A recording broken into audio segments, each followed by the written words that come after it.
কৃষ্ণ। রাধে রাধে বন্ধুরা, কেমন আছো? আশা করছি সকলেই খুব ভালো আছো। নয়নমণি সেবা চ্যানেলে তোমাদের সকলকে জানাই শুভেচ্ছা ও আন্তরিক ভালোবাসা। তো দেখতে পাচ্ছ ছাতা মাথায় দিয়ে রয়েছি, তো তোমরা তো বুঝতে পারছো বৃষ্টি পড়ছে।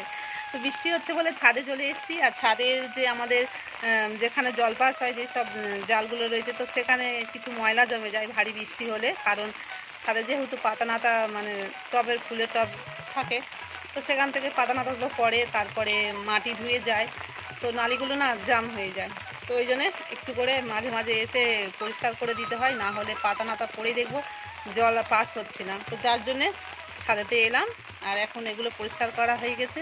তো কেমন বৃষ্টি হচ্ছে তোমাদেরকে দেখাচ্ছি। এখন কিন্তু বাজে 4:30। তো 4:30 মানে বাজে এখন, মনে হচ্ছে যেন পুরো সন্ধ্যা হয়ে গেছে। যেহেতু এখন আষাঢ় মাসে কিন্তু সব মানে বড়দিন, মানে অনেক 7টায় প্রায় সন্ধ্যা হয়। তো এখন থেকে মনে হচ্ছে যেন এখন সন্ধ্যা হয়ে গেছে।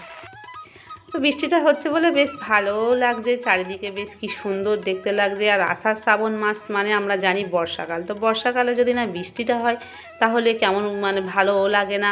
আর এই উল্টোপাল্টা ওয়েদারের জন্য কিন্তু মানুষের রোগ নানা সৃষ্টি হয়। যে সময় যে আবহাওয়া হওয়া দরকার সেটাই কিন্তু উচিত, না হলে আমাদেরই নিজেদেরই শরীরটা খারাপ করে। এই সময় প্রচুর হারে কিন্তু বৃষ্টি হয়, কিন্তু সে তুলনায় এখন আর বৃষ্টি হচ্ছে না বা হয়ও না, আর উল্টে গরম পড়ে।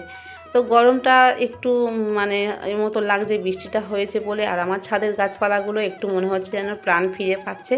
কারণ যখন প্রচুর হারে রোদ্দুর পড়ে, তো আর ছাদের গাছ মানে এমনি মাটির গাছ আলাদা, আর ছাদের টবের গাছ সবসময় একটু জল দিতে হয়। আর আমাদের ছাদে তো প্রচুর হারে রোদ্দুর পড়ে, মানে সারাদিনে রোদ্দুরের গাছ যেন মনে হচ্ছে ঝলসে যাচ্ছে। তো দেখো ছাদের এর মধ্যে এই যে গোলঞ্চি ফুলের গাছটা দিয়েছিলাম, এর না সবে কুঁড়ি এসছে, একটা ফুল ফুটেছে। তো এই ফুলে আমি অতটা লক্ষ্য করিনি, দেখি না কুঁড়ি এসছে, তো ভালো লাগে এই ফুলটা। তবে মাটির মধ্যে হলো যতটা ভালো পরিমাণ হয়, টবে তো আর সেরকম মানে জায়গা পায় না, তো সেই জন্য খুব একটা বেশি হয় না। আর এই যে আজকের একাদশী করে আছি, একাদশীতে এই পরোটা করেছিলাম, সাবুর পরোটা আর পেঁপে আলুর তরকারি করেছি। তো এগুলো করতে না আমার সকাল সেই 7টা 7:30 থেকে আরম্ভ করেছি, আর প্রায় 12টার ওপার মতন হয়ে গেছে। কারণ কি বলো তো, ছেলে মেয়ে ওর বাবা, তারপরে আমাদের আজকে ঠাকুরের মাল যাচ্ছে, তো সেখানে আরেকজন একটা বাচ্চা ছেলে সে একাদশী করে আছে, তার জন্যও পরোটা পাঠিয়েছি। তবে কিন্তু আমি খাইনি, আমি আজকে সারাদিন উপোস রয়েছি। উপোস বলতে একদম সকালবেলা একটু জল খেয়েছি, শুধুমাত্র জল খেয়েই আমি সারাদিন আজকের আছি, এখনও না খেয়ে রয়েছি। আর আমার গোপু শোনার জন্য এই বিকালবেলা দেখো একটু লাড্ডু নারকেল নাড়ু করে রেখেছিলাম, সেই নারকেল নাড়ুটাই দেবো যেহেতু এখন বিকেলবেলা। আর আজকে তো মানে দুপুরবেলা আমি আর কোনো কিছু অন্য কিছুই করিনি সত্যি বলতে। ওই পরোটা করেছিলাম আর তরকারি করেছিলাম, ওরা খেয়ে গেছে। আমার ছেলে মেয়ে স্কুলে খেয়ে গেছে, আবার নিয়ে গেছে। ওর বাবাও খেয়ে আমাদের ঠাকুরের মাল দিতে গিয়েছে। আর কয়েকটা রয়েছে, রাত্রে এসে খাবে, বা ফল আছে খাবে। কিন্তু আমি আজকে শুধু জল আহার করেছি, ফলও খাইনি। তো মোটামুটি খুব একটা কষ্ট হয়নি একাদশী করে। সত্যি বলতে গেলে খেতে গেলে যেন কেমন মতন লাগে, মানে ভগবানের উপাসনা করে থাকবো, বারব্রত করবো, একটু উপোস না করে থাকলে ভালোও লাগে না। একাদশীতে অনেক কিছু অনেক ভেজাল জিনিস থাকে, সেগুলো খেলে আবার অনেক সময় বারব্রত নষ্ট হয়ে যায়। যদি বলো তোমার বাড়ির ছেলে মেয়ে ওর বাবা করে, তাহলে তাদের জন্য কি করবে? দেখো ওরা একদম নিঘাত ছোট, আর মানে ততটা একাদশীর সম্বন্ধে ওরা এখন জানে না, বা ততটা ওদের মনের মধ্যে এখনও আসেনি। তো যাই হোক, অন্তত মানে বারটা তো করানো হচ্ছে, তাই আমি কষ্ট করে ওদের জন্যে খাবারগুলো করি। কিন্তু আমি যখন একা করতাম তখন আমি নির্জলা থাকতাম, বা শুধু ফল খেয়েই থাকতাম, অন্য কিছু আমি কোনো খাবার টাবার করতাম না। আর দেখো গোপাল সোনার জন্য এই আম দুটো এসে ওর পিসিমশাই দিয়েছিল। তো ভাবছি যে আজকের এই আম দিয়ে আমি একটা নতুন কিছু করব। একাদশী করে আছি, তাতে কি হয়েছে, কষ্ট আমার কিন্তু একটুও হচ্ছে না। আর বিশেষ করে আমার গোপু সোনার জন্য কিছু করতে গিয়ে আমার ভীষণ ভালো লাগে। আমার হয়তো আমি উপোস করে আছি, তো কিন্তু আম দুটো দেখে না আমার ভীষণ মানে ইচ্ছা হলো যে আমার গোপাল সোনার তো আমি দুপুর থেকে অন্নভোগ দিইনি, তা আজকের একটু যা হোক করে দিই। তো এই আমটাই দিয়ে আমি কিছু করব। তো আমটাকে ভালো করে ছাড়িয়ে কেটে টুকরো করে নিয়ে মিক্সারে একটু গ্রাইন্ড করে নিয়েছি, তারপরে একটু ময়দা দিয়ে মানে লুচি করব। তো আমটা দিয়ে আমি লুচি করার জন্য আমার ইচ্ছা হয়েছিল, একটু মালপোয়া করলে করতে পারতাম, কিন্তু আমার কাছে না সুজি টুজি নেই। তো ভাবলাম শুধু ময়দা রয়েছে তো একটু লুচিই করে দিই। ময়দাটাকে ভালো করে ছেলে নিয়েছি, তার মধ্যে একটু ঘি দিয়ে দিয়েছি, সাদা তেল আর একটু লবণ দিয়ে, আর আমের মধ্যে একটু চিনি দিয়ে দিয়েছি, কারণ মানে আমটা কতটা মিষ্টি হবে আমি জানি না।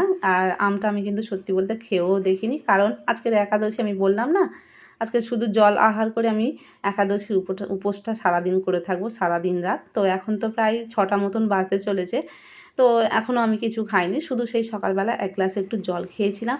আগেরবারে যে নির্জলা একাদশীটা পড়েছিল তোমরা তো দেখেছো, আমি নির্জলা একাদশীটা পুরো নির্জলাই পালন করেছিলাম, কোনো কিছুই আমি গ্রহণ করিনি। তোমার ভালো লাগে আমি একাদশী করে না, সত্যি বলতে একাদশীটা যদি তোমরা দেখবে মাঝে মধ্যে যদি একটু উপোস করে থাকো দেখবে ভালো লাগে। আর কেমন হয় জানি না, সত্যি বলতে একাদশী যদি করা যায় একটু ভালো করে, যদি উপোস করা যদি হয় তাহলে কিন্তু ভগবানের নাম চিন্তাটা আমরা সারাদিন করতে পারি। আর একবার খেলে কি হয় তো জানো তো, বিশেষ করে যখন খাওয়া দাওয়া যখন হবে তখন মনে হবে যেন আরেকটু খাই। আমার তো বিশেষ করে হয়, যখন আমি খাই তখন মনে হয় যেন আমার খিদেটা মেটে নে, আরেকটু খাই। তো আটাটা মাখানো আমার হয়ে গেছে, আর এই যে একটু নোদটা আমার বেশি হয়েছে, যেটাকে আমি মিক্সারে করে নিয়েছিলাম। কিন্তু কি বলো তো, আমাদের তো আর মানে ফ্রিজ নেই যে একটু রেখে দেবো নোদটা, কিন্তু কি করব, তো এটা রাখলে কিন্তু নষ্ট হয়ে যাবে। তো সেই জন্যে ওই যে আমের নোদটা দিয়ে ওটা আমি একটা আলাদা কিছু করবো বলে আমি রেখে দিয়েছি। আর এদিকে আটাটা কিছুক্ষণ মাখিয়ে, আর এদিকে সন্ধ্যাটা দিয়ে এসেছিলাম, দিয়ে তারপরে এসে আবার একটু ভালো করে মাখিয়ে তারপরে লেচিটা কেটে নিয়েছি। আর আজকে কিন্তু এই যে প্রসাদটা হবে গোপাল সোনাকে, যে এই আম লুচি করে দেবো, তো এই প্রসাদটা তো আমরা পাবো না।